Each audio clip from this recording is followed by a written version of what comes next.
എല്ലാവർക്കും നമസ്കാരം. കൃതിസിൻ്റെ പുതിയൊരു എപ്പിസോഡിലേക്ക് എല്ലാവർക്കും സ്വാഗതം. അപ്പോൾ മഴക്കാലമൊക്കെ തുടങ്ങി, രാവിലെ നല്ല തണുപ്പൊക്കെയാണ്. നമുക്ക് രാവിലെ ആകുമ്പോൾ ഒരു മടിയൊക്കെ വരും അല്ലേ?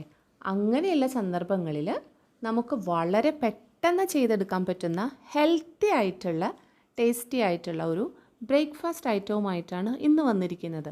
വളരെ എളുപ്പമാണ്. അരിയും ഉഴുന്നും ഒക്കെ തലേ ദിവസം വെള്ളത്തിലിട്ട് കുതിർത്ത് അരച്ച് പുളിപ്പിക്കാനൊന്നും വെക്കേണ്ട. വളരെ എളുപ്പമാണ്. രാവിലെ നമ്മൾ എഴുന്നേറ്റിട്ട് ഒരു 10 മിനിറ്റ്, ആ 10 മിനിറ്റിനുള്ളിൽ നമുക്ക് ബ്രേക്ക്ഫാസ്റ്റ് റെഡിയാക്കാം.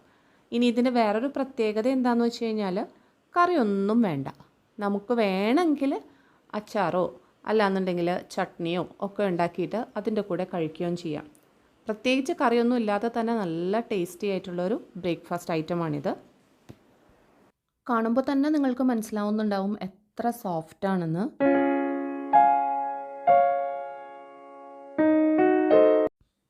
അപ്പോൾ നമുക്ക് നോക്കിയിട്ട് വരാം എങ്ങനെയാണ് ഈ ബ്രേക്ക്ഫാസ്റ്റ് ഐറ്റം ഉണ്ടാക്കിയെടുക്കുന്നതെന്ന്. അതിനായിട്ട് ഒരു ബൗൾ എടുത്ത് വെച്ചിട്ടുണ്ട്. ആ ബൗളിലേക്ക് 125 ml കപ്പിൽ 1 കപ്പ് ഗോതമ്പ് പൊടി എടുക്കുന്നുണ്ട്. ഇനി ഇതിനകത്തേക്ക് വേണ്ടത് 1/4 കപ്പ് റവയാണ്. ഏത് കപ്പിനാണോ ഗോതമ്പ് പൊടി എടുക്കുന്നത് അതിൻ്റെ നേർപകുതിയാണ് നമുക്ക് റവ വേണ്ടത്. റവയ്ക്ക് പകരം നിങ്ങൾക്ക് വേണമെങ്കിൽ അരിപ്പൊടിയും എടുക്കാവുന്നതാണ്. ഞാനിവിടെ വറുത്ത റവയാണ് എടുത്തിരിക്കുന്നത്. ഇനി നമുക്കിത് രണ്ടും കൂടെ നന്നായിട്ടൊന്ന് മിക്സ് ചെയ്തെടുക്കാം. ഇനി ഇതിനകത്തേക്ക് ആവശ്യത്തിന് വെള്ളം ചേർത്ത് ഒന്ന് നന്നായിട്ട് കട്ടകളൊന്നും ഇല്ലാതെ തന്നെ യോജിപ്പിച്ചെടുക്കാം. 1 കപ്പ് വെള്ളമാണ് ഞാനിപ്പോൾ ചേർക്കുന്നത്. വെള്ളത്തിൻ്റെ അളവ് നമ്മൾ ഓരോരുത്തരും ഉപയോഗിക്കുന്ന പൊടികൾക്കനുസരിച്ച് വ്യത്യാസപ്പെട്ടിരിക്കും. അപ്പോൾ അത് നിങ്ങൾ നോക്കിയിട്ട് ചെയ്യുക.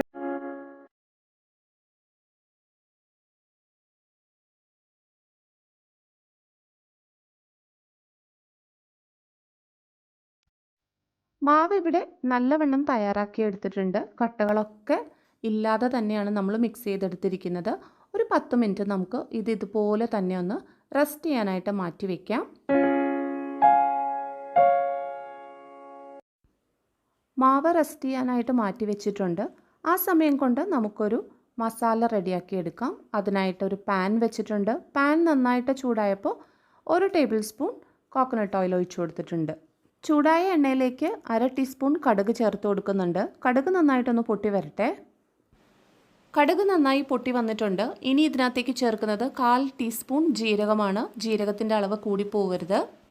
ജീരകവും നന്നായിട്ടൊന്ന് പൊട്ടി വന്നിട്ടുണ്ട്. ഇനി ഇതിനകത്തേക്ക് 1 ടീസ്പൂൺ ഉഴുന്നുപരിപ്പാണ് ചേർത്ത് കൊടുക്കുന്നത്. ഉഴുന്നുപരിപ്പ് നല്ലവണ്ണം ഒന്ന് ഗോൾഡൻ ബ്രൗണിലേക്ക് വരുന്നത് വരെ ഒന്ന് ഫ്രൈ ചെയ്തെടുക്കാം. ഇനി ഇതിനകത്തേക്ക് 2 നുള്ളു കായം ചേർത്ത് കൊടുക്കുന്നുണ്ട്. ഇനി ഇതിനകത്തേക്ക് ചേർക്കേണ്ടത് ഒരു ചെറിയ സവാള ചെറുതായി നുറുക്കിയതാണ്. നമുക്ക് അതും കൂടെ ഈ മിക്സിലേക്ക് ചേർത്ത് കൊടുക്കാം. ഇതെല്ലാം കൂടി നന്നായിട്ടൊന്ന് വഴറ്റിയെടുക്കാം. ഇതിലേക്ക് 1/4 ടീസ്പൂൺ മഞ്ഞൾപ്പൊടി ചേർത്ത് കൊടുക്കാം. ആവശ്യത്തിനുള്ള ഉപ്പും കൂടെ ചേർത്ത് കൊടുക്കുന്നുണ്ട്. ഇനി ഇതിനകത്തേക്ക് ഒരു പച്ചമുളക് ചെറുതായി നുറുക്കിയതും ചെറിയ ഒരു പീസ് ഇഞ്ചി ചെറുതായി നുറുക്കിയതും ചേർത്ത് കൊടുക്കാം. അതെല്ലാം ചേർത്ത് നന്നായിട്ടൊന്ന് വഴറ്റിയെടുത്തിട്ടുണ്ട്. ഇനി നമുക്ക് ചേർക്കാനുള്ളത് ഒരു ചെറിയ തക്കാളിയാണ്. ചെറുതായി നുറുക്കിയതിന് ശേഷം ഇതിനകത്തേക്ക് ചേർത്ത് കൊടുക്കാം. വലിയ തക്കാളിയാണെങ്കിൽ പകുതി എടുത്താൽ മതി. ഞാനിവിടെ ഒരു ചെറിയ തക്കാളിയാണ് ചെറുതായിട്ട് നുറുക്കിയെടുത്തിരിക്കുന്നത്. ഇനി ഇത് തക്കാളി നന്നായിട്ട് സോഫ്റ്റായി വരുന്നത് വരെ നന്നായിട്ടൊന്ന് വഴറ്റിയെടുക്കണം. തക്കാളി നന്നായിട്ട് സോഫ്റ്റായി വന്നിട്ടുണ്ട്. നമുക്കിനി ഈ മസാല മാറ്റി വെച്ചിരിക്കുന്ന മാവിലേക്ക് ചേർത്ത് കൊടുക്കാം. റെസ്റ്റ് ചെയ്യാൻ മാറ്റി വെച്ചിരുന്ന മാവ് തിക്കായി വന്നിട്ടുണ്ട്. നമുക്കിതിനകത്തേക്ക് കുറച്ച് വെള്ളം കൂടെ ആവശ്യമാണ്. ഞാനൊരു 1/4 കപ്പ് വെള്ളം ഇതിനകത്തേക്ക് ചേർത്ത് കൊടുക്കുന്നുണ്ട്. നേരത്തെ നമ്മൾ 1 കപ്പ് ചേർത്ത് കൊടുത്തിട്ടുണ്ടായിരുന്നു. അത് കൂടാതെയാണ് ഈ 1/4 കപ്പ് വെള്ളം ഇതിനകത്തേക്ക് ചേർത്ത് കൊടുക്കുന്നത്. നമ്മൾ ഉണ്ടാക്കിയ മസാല ഈ മാവിലേക്ക് ചേർത്ത് കൊടുത്തിട്ട് നന്നായിട്ടൊന്ന് മിക്സ് ചെയ്തെടുക്കാം.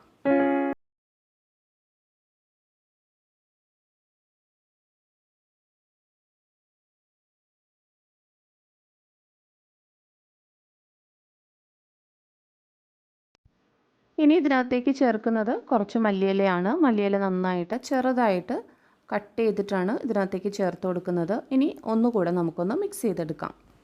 ഇതിലേക്കുള്ള മസാല തയ്യാറാക്കിയപ്പോൾ നമ്മൾ ഉപ്പ് ചേർത്ത് കൊടുത്തിട്ടുണ്ടായിരുന്നു. എന്നാലും ഈ മാവിൽ കുറച്ച് ഉപ്പിൻ്റെ കുറവ് തോന്നിയതുകൊണ്ട് ഞാൻ കുറച്ചുകൂടി ഉപ്പ് ചേർത്ത് കൊടുക്കുന്നുണ്ട്. എന്നിട്ട് നന്നായിട്ടൊന്ന് മിക്സ് ചെയ്തെടുക്കുന്നുണ്ട്. ഇപ്പം നമ്മുടെ ബാറ്റർ ഇവിടെ റെഡി ആയിട്ടുണ്ട്. ഇനി ഒരു പാൻ ചൂടാക്കി നമുക്ക് ഇത് ചുട്ടെടുക്കാം. പാൻ അടുപ്പത്തേക്ക് വെച്ചിട്ടുണ്ട്. പാൻ നന്നായിട്ട് ചൂടായി വന്നിട്ടുണ്ട്. അതിനകത്തേക്ക് ലേശം വെള്ളം തളിച്ച് ഞാൻ ആ പാനിൻ്റെ ചൂടൊന്ന് ബാലൻസ് ചെയ്തെടുക്കുന്നുണ്ട്. ശേഷം അതിനകത്തേക്ക് സ്പ്രെഡ് ചെയ്ത് കൊടുക്കുന്നത് കുറച്ച് ഗീ ആണ്. ഇനി ഇതിനകത്തേക്ക് മാവ് ചേർത്ത് കൊടുക്കാം. എന്നിട്ട് ജസ്റ്റ് ഒന്ന് പരത്തി കൊടുക്കാം. മുകൾ ഭാഗം ഡ്രൈ ആയി വന്നപ്പോൾ ഞാൻ ലേശം നെയ്യ് അതിൻ്റെ മുകളിലേക്ക് ഇട്ട് കൊടുക്കുന്നുണ്ട്. ഇനി നമുക്ക് ഇതൊന്ന് മറിച്ചിട്ട് കുക്ക് ചെയ്യാം. മറിച്ചിട്ട് കൊടുത്തിട്ട് കുറച്ച് നേരം ആയിട്ടുണ്ട്. അതിപ്പോൾ നന്നായിട്ട് കുക്കായി വന്നിട്ടുണ്ടാവും. നമുക്ക് ഒന്നുകൂടെ തിരിച്ചിട്ട് കൊടുക്കാം. ഇപ്പോൾ ഇത് നല്ലവണ്ണം കുക്കായിട്ടുണ്ട്. നമ്മൾ തിരിച്ചിട്ട് കൊടുത്തിട്ട് കുറച്ച് സമയം ആയിട്ടുണ്ട്. ഇനി ഇതൊരു പ്ലേറ്റിലേക്ക് മാറ്റി കൊടുക്കാം. ഇതിനകത്തേക്ക് ഈനോയോ സോഡാപ്പൊടിയോ ഒന്നും ചേർക്കേണ്ട ആവശ്യമില്ല. നല്ല സോഫ്റ്റാണിത്. അതുകൊണ്ട് തന്നെ നമുക്ക് വളരെ എളുപ്പമാണ്. മാത്രമല്ല നല്ല ഹെൽത്തിയുമാണ്. അപ്പോൾ ബാക്കിയുള്ള മാവും കൂടെ നമുക്ക് പെട്ടെന്ന് തന്നെ ഒന്ന് ഉണ്ടാക്കിയെടുക്കാം. ഞാനിവിടെ സെർവ് ചെയ്തത് അച്ചാറിൻ്റെ കൂടെയാണ്. നല്ല മാങ്ങ അച്ചാറിൻ്റെ കൂടെയാണ്.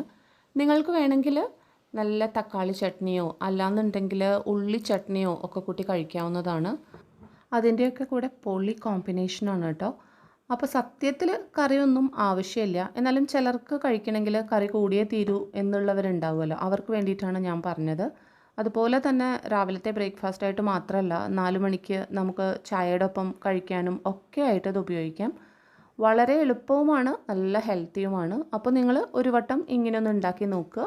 ഒരു തവണ ഉണ്ടാക്കി കഴിഞ്ഞാൽ നിങ്ങൾ വീണ്ടും വീണ്ടും ഉണ്ടാക്കുന്നത് എനിക്ക് ഉറപ്പാണ്. അത്ര നല്ല ഒരു റെസിപ്പിയാണ്. അപ്പോൾ ഇന്നത്തെ വീഡിയോ ഇത്രയൊക്കെ ഉള്ളൂ. വീഡിയോ ഇഷ്ടപ്പെട്ടിട്ടുണ്ടെങ്കിൽ തീർച്ചയായിട്ടും ലൈക്ക് ചെയ്യാനും കമൻറ്റ് ചെയ്യാനും ഷെയർ ചെയ്യാനും സപ്പോർട്ട് ചെയ്യാനും മറക്കരുത്. സബ്സ്ക്രൈബ് ചെയ്യാതെ ആരെങ്കിലും കാണുന്നുണ്ടെങ്കിൽ ദയവ് ചെയ്ത് ചാനൽ ഒന്ന് സബ്സ്ക്രൈബ് ചെയ്ത് സപ്പോർട്ട് ചെയ്യുക. തൊട്ടപ്പുറത്തുള്ള ബെലൈക്കൺ കൂടി എനേബിൾ ചെയ്ത് വെക്കുകയാണെങ്കിൽ ഞങ്ങളിടുന്ന വീഡിയോസിൻ്റെ നോട്ടിഫിക്കേഷൻസ് നിങ്ങൾക്ക് അപ്പോൾ കിട്ടിക്കൊണ്ടിരിക്കും. വീണ്ടും കാണാം മറ്റൊരു നല്ല വീഡിയോയുമായി. അതുവരേക്കും ടേക്ക് കെയർ. ബൈ.